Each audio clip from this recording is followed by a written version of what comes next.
Right, here I am in our attic once again. It's Pansy, you waiting for Mummy? I had a response from my attic loft video saying that they enjoyed the content, but they felt that the quality of the film wasn't very good.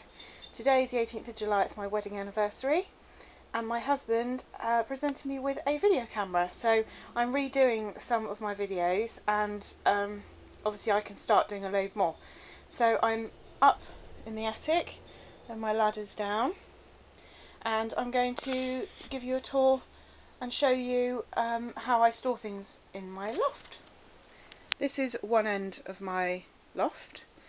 As you can see, both ends I store small boxes. They fit perfectly in, and I like to store, I've got lots of little tiny books, so be it cookery books, craft books, things of that nature. I've got tart melts, and at the front there I have spare china jugs and spare china teapots. I am going to do a house tour in the next couple of months, and you will see that my kitchen is on the small side. So these are the items that I really like and I want to keep, but I really don't have storage for them elsewhere. I'm now at the opposite end. Like I said, I have more storage boxes of a small type at the other end. I also keep my dress shoes up here.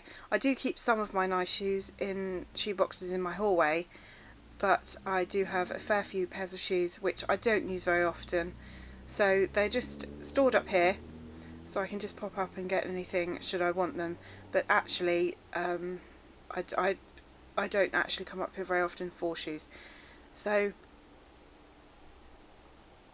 that's that end. So I'm now just standing in front of my shoe boxes. Now, before 2 days ago, you could come up the ladder there and you could literally stand in front, but you couldn't actually manoeuvre anywhere because we had boxes stacked up everywhere. You couldn't fit another thing up here actually, it was that bad. So we've been living here 5 years, and I've been trying to be a little bit more ruthless and try and be selective in the things I have.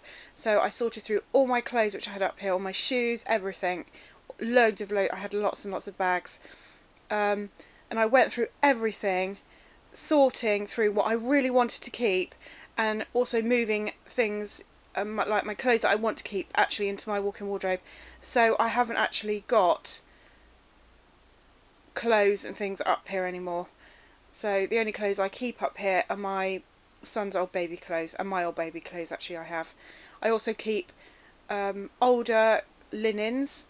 Do make sure if you're storing linens in your attic space that they're all clean, well, obviously when you store them away. And everything in up here in our attic is in a plastic storage box. The only items that aren't are our Christmas tree, which is in a storage bag, and some spare blinds we have which are in storage bags. Apart from that, everything else is in a plastic box. They're all different sizes and dimensions, so they fit lots of different things. The reason I did this, I've got the same in my garage. We've got plastic storage boxes. A couple of years ago we had a huge leak in our garage, and thankfully, because everything was in plastic boxes, everything was absolutely fine. Nothing got ruined. So by keeping everything in these boxes, I know that everything's fine. And when I went through everything the other day, everything was as good as new, as I had packed it all those years ago. So I would say that obviously it's not a cheap thing to do, but just buy a few boxes now and again, and begin sorting. That way it's not such a daunting prospect. You can just take things one thing at a time. I would really say do not pack things in cardboard, because your loft might get damp. I don't think ours does actually, but it will get cold, it will get hot, and cardboard will not stand the test of time. And therefore the things inside the cardboard box will possibly deteriorate. Bin bags are another hate of mine,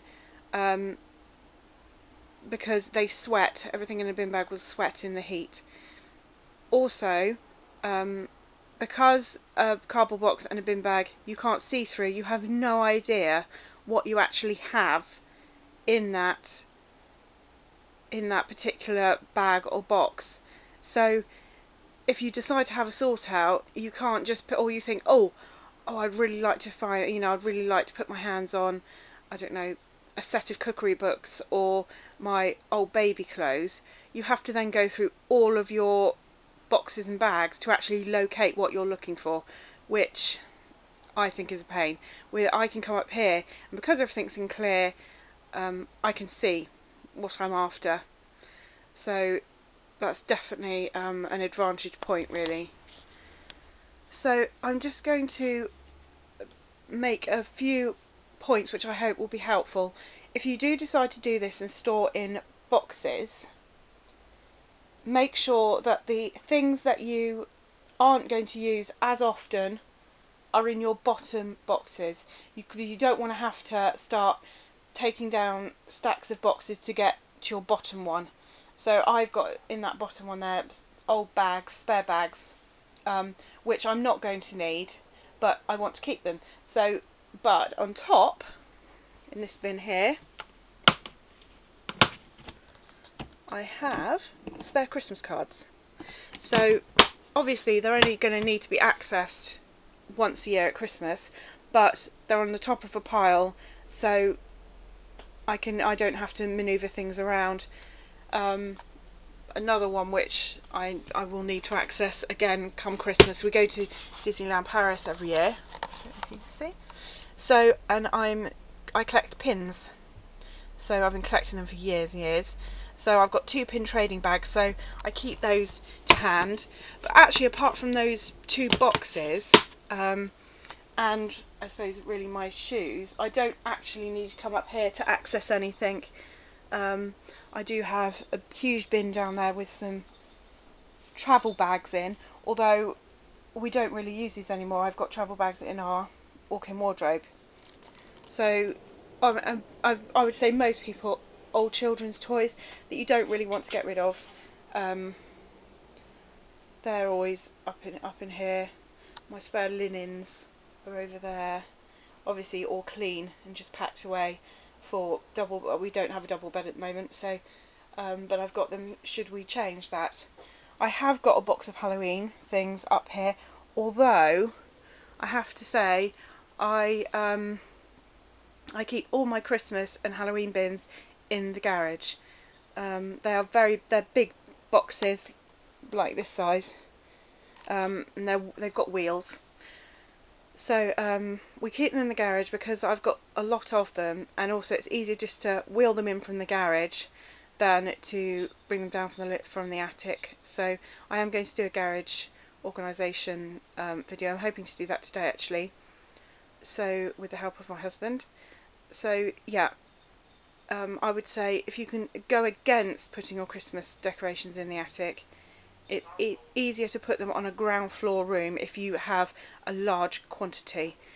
So yeah, anything big and bulky, if you've got a garage or anything on a ground floor, leave them on that level, because really you don't want anything too bulky to have to manoeuvre down through your loft hatch.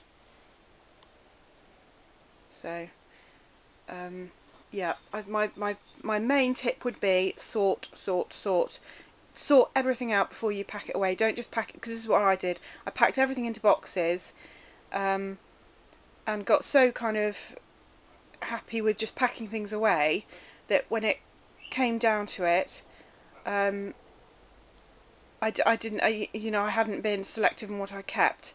So if you can do that while you're sorting out, then it will save your job later. I do keep empties up here, I hate to say it, for future storage if I need to.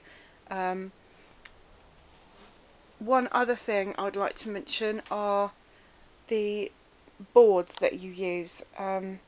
My husband boarded this 2 or 3 years ago now, because we used to have a big water tank and everything up here, so we weren't using our attic then, but we had a combi boiler put in. So my husband then boarded the entire attic, but rather than using the cheap loft boards, he used floorboards. And I would say that if you're going to use your attic or loft for a lot of storage or for going up and down in a lot, I would invest in a strong floor, because you don't really want it warping or giving way.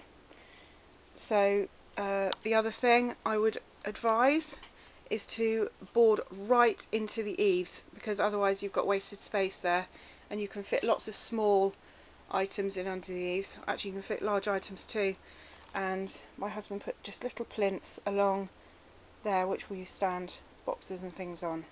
So I hope that this is helpful. When it comes to a loft ladder, we have it's a pull down one. It's attached to the boards there, so you can just pull it up, pull it down, which is very helpful rather than having to stand a ladder up or whatever. So if you can have one that actually attaches to your loft, it will make pulling it up and down so much easier. So I think that's it from up in my attic, our attic I should say.